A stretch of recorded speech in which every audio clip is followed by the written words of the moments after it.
a cup full of rain, he poured it over every stain until he coming. Hey everyone, welcome back to my channel, and it's been so long since I have done a video. And yeah, so today's title, according to the title, you might already figure out what I'm going to be talking about today. So yeah, it's really exciting, and I hope you guys are really interested in what I'm going to say, because it changed my life in 2024. And I know, like, right now in 2025, it's going to be a new, unusual year. So let's get to it. So if a lot of you might not know me, my name is Sneha, and I'm 16 years old, and this year I'm going to be 17. So yeah. Okay, so I came from Doha, Qatar, and now I'm living in Sri Lanka, which is amazing. Actually, I love Sri Lanka. Today's topic is going to be about Christ, because Christ changed my life completely to the other side. Like, oh my god, today's thing I'm going to share to you guys is going to touch hearts, and it's going to change people's minds, I promise you. So just make sure to send this video to someone when you're done watching it. You do not want to miss this. So let's get into it. I keep saying let's get into it, so let's just get into it. So a brief introduction. I used to have something called PCD, primary ciliary dysplasia something. I have no idea. I'm not a science student, and I did not know what that thing was called, but yeah. So it's type of like asthma, but yeah, something similar. So like the thing was, I had hard times breathing. Like, it was so hard for me to breathe. I couldn't breathe from my nose, like constantly. Like, it's just stuck. Like my air, like normally in people's body, there's some hair, I think, in their nose or something. I have no idea. I'm not a science student or a doctor, but yeah. So like those hairs, they don't move. They're supposed to move, but for me, they're just stuck. So that just blocks airway coming through. So I used to have a hard time breathing, and yeah, so now I'm just gonna tell, yeah, let me just get more into it. So yeah, and so because of that, I used to constantly be admitted in the hospital. More than I lived at home, I used to live in the hospital. The hospital was like the home for me, legit. Like, I barely went home. I barely saw my family, my friends. I was just stuck in the hospitals with those machines stuck on me, you know? So it was so hard for me. Even if I stayed home, it might have been days, like maybe like not even 1 month I stayed home, maybe like 20, not even 20, like 10 days I stayed home. Even though I stayed home, they still had like nurses coming into my house and giving some medication to me, you know? So like the ambulance always comes. I used to live in a compound, so like the ambulance always constantly comes to my house every day, gives me medicine, and just goes. Even like the security guard of my compound was like, Sneha, are you feeling better? Are you okay? I was like, I don't know. Yeah, so I used to have this since birth. Since I came into this world, I used to have it. So yeah, that was my life, and it was so miserable. Oh yeah. And as I said, I had lack of school. Even though I went to school, I always had to go to the nurse's office to take, I had like a machine, you know, like through that I'm getting like specific medicine. And you know, Qatar, like they have good medicine. So I went to an American hospital there, and like they provide the best medication. I had the best medication, and still it was incurable. I had medicine coming from Singapore, everywhere around the world, and it was incurable. Yeah. And yeah, so like even at school, my school life was so bad. I had friends, but like the thing was, I didn't have much time to spend with them. I didn't have specific hangouts because I could barely, I could barely just live. Like, I couldn't live. It was like I was a dead person, literally. So I was always in the hospital continuously. It was so bad. Yeah, and yeah, all I could, like, since I was a kid, all I could play was like I didn't have friends, so like all who I had to play with was the nurses. They were so nice. It's an American hospital, and you know how they are. They're so generous. They're so nice. So like they had these little games, and it was a good time, but I wouldn't say it was the best. I even had good food coming to the hospital. Like it was a good hospital, I'm telling you.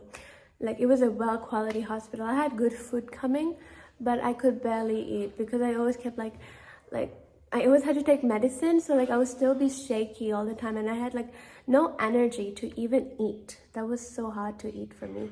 That's why like I used to be super skinny, but yeah, now I eat a lot. Yeah, so yeah, that was my life before. And I had like this exercises because my phlegm, like I told you the airway thing is not allowed to come something, okay? So yeah, because of that, like my phlegm barely came out, and I had to take the phlegm out, but my body is not letting me. My body system is literally not yet letting me. I had to take specific machines to make my oxygen level like maximum at least, but it would always be minimum. Even though I did those exercises, it was so hard. And I used to take specific machines and the nebulizer and all to like bring all the the phlegm out, even though like they made me jump up and down just to get it out. Even though it came out, it was just like a piece of spit. So it was so hard to bring the phlegm out. So hard. So yeah, my parents went through a hard time since birth because they had spent a lot. Medicine costs, it's not a joke about medicine, how they cost, and especially if they're coming from abroad, Singapore and all that it's too much. Yeah, so that was my life. And I was homeschooled, even though I couldn't even be homeschooled because like I was always asleep because I had lack of energy. I had like pierced stuff all over my skin and everything. Oh my god. They even like had, I can show it to you guys, I guess. If you guys want to see. Disclaimer, if you don't want to see it, you don't need to. But yeah, you see that there? I still have it. Wait.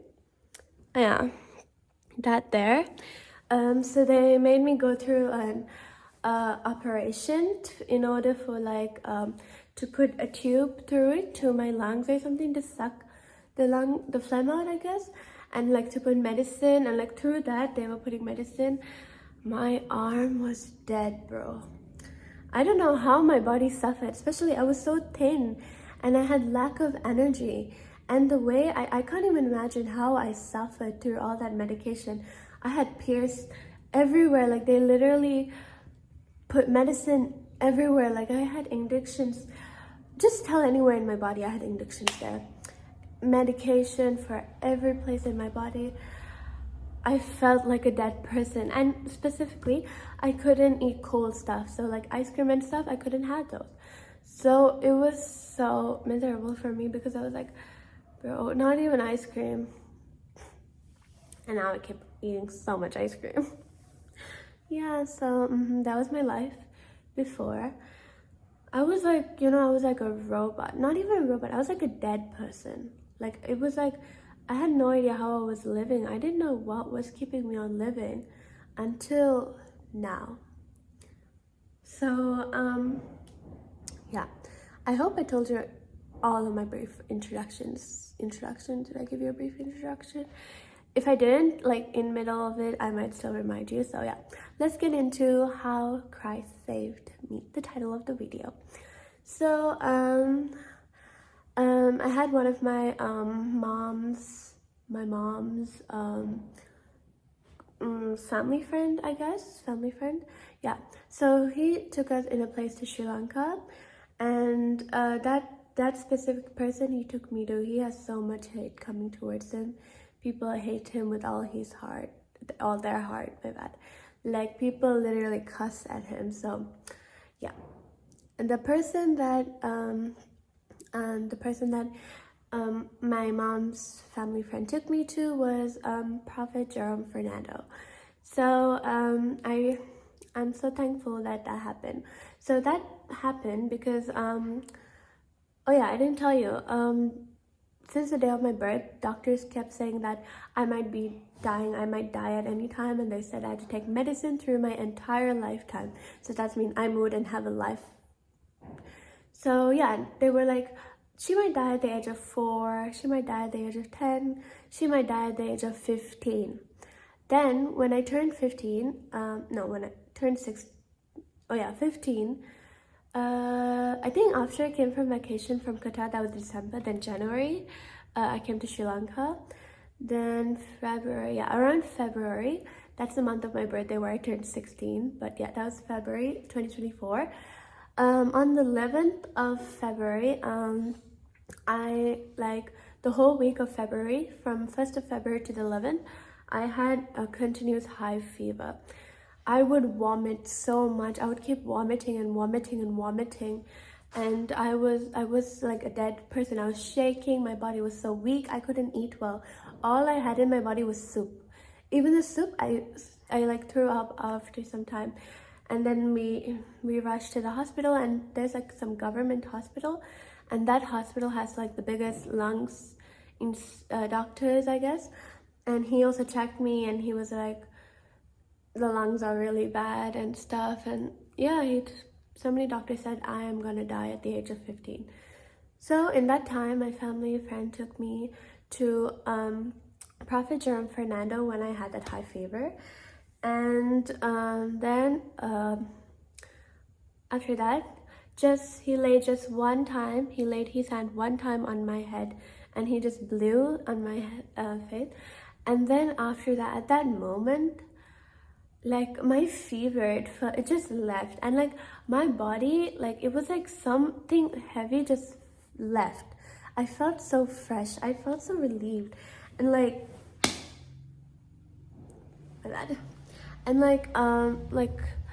the shakiness in my body was gone. And like at that moment, like I told you, I couldn't breathe from my nose because like my airways blocked and stuff. At that moment, you know the feeling when you like breathe through a forest, like a tree, a place with so many trees, the fresh air you get, the cool breeze, it's like, that's exactly what I got. Like it was the dew coming into my nose. Like that moment, I just took a deep breath, and it was like fresh air coming towards me. Like my nose, like that was the healthiest air I have ever felt in my life. From that day onwards, I can breathe from my nose now. And after that day, just normally, without exercising, without jumping, without all that rubbish, my phlegm is coming out, like till this day, it's coming out. And the way I cough it out, it's like vomit. Like it's like forcing itself out. So like, I guess this is the healing process going on right now. So like, it's like it's like I'm vomiting. Like the phlegm inside is like coming out continuously. Like if I just have a small cough, it would want to come out immediately. Like it was like vomit coming out of my mouth. So that is truly a miracle. I don't know how that happened. And there's literally a living evidence of the healing, because doctors said I would die at the age 15. And now I'm 16, and I'm going to be 17 next month. So that's crazy. And yeah, I'm so grateful for that day. I'm so happy. I'm so blessed. And I hope you guys even felt it into your heart, because this is a person talking to you who experienced it. Just come and see. Like, just come and see the Prophet. Like, all you need is faith. And the first thing, when I went to see Prophet, I had no idea who he is. I didn't know he was a prophet. I thought he was just like some person who just prays for you. That's how I had it in my head. Like, I didn't know people respected him much. I didn't know his class. I didn't know anything about him. I didn't know his name. I didn't know anything. But the first day I went and I got healed, I was shocked, because it's not about knowing Prophet. Like, you don't need to know Prophet to come there. First, you need to know Jesus. When you have the faith inside you, because like before I used to be like kind of religious, like I was in the Bible a bit. I used to pray a lot, and I was kind of religious, but I didn't have the information and the wisdom I have about Christianity, like how I have it now. Before, I was a Catholic, and I just had a little bit of info, like, you know, the fathers, I just go to mass, and it's not deep, actually, to be honest, when I go into it. But yeah, so now it's crazy, because after I went to Prophet Jerome, I'm gonna tell you, my life changed. Not just my healing, my life, me as a person, my personality, my character just changed immediately. How I treat people changed. How I treat my family changed. How I worship God changed. Because now I actually know how to pray well.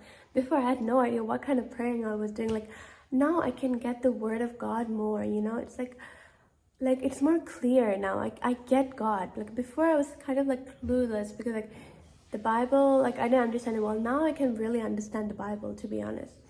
So it's a big miracle. So you just come and see the Miracle Dome. It's going to change your life. You don't need to hear about this rumors going on about prophet like that. People yap, you know, people yap a lot because they have nothing else to do. So you can just come and see. Just stop believing people and just believe your heart. So you don't need to know prophet to come there. You need to know God to come there. If you have the faith, then when you come to the Miracle Dome, I'm telling you, everything you want to happen will happen with the faith you have in your heart right now. So yeah, just come and see. Trust me, because I'm a person here, a living evidence. What doctor said would die at age 15, living evidence. I'm still alive. Am I dead right now? No. So yeah, I hope you guys really felt this testimony into your heart, and I hope you enjoyed, and I hope you like my testimony, and I hope you come and see the Miracle Dome. I'm not forcing you, just come and see. I promise you it's going to change your life. So thank you guys for watching my video, and from now on this YouTube channel is going to be more about how to be spiritual, and I'm just going to teach you guys. I'm going to help you guys get more closer to God, and you know, I have more coming. You can see, just wait and see and come and see. Yeah. So I love you guys so much and stay blessed. I love you guys so much. Bye. God bless you guys.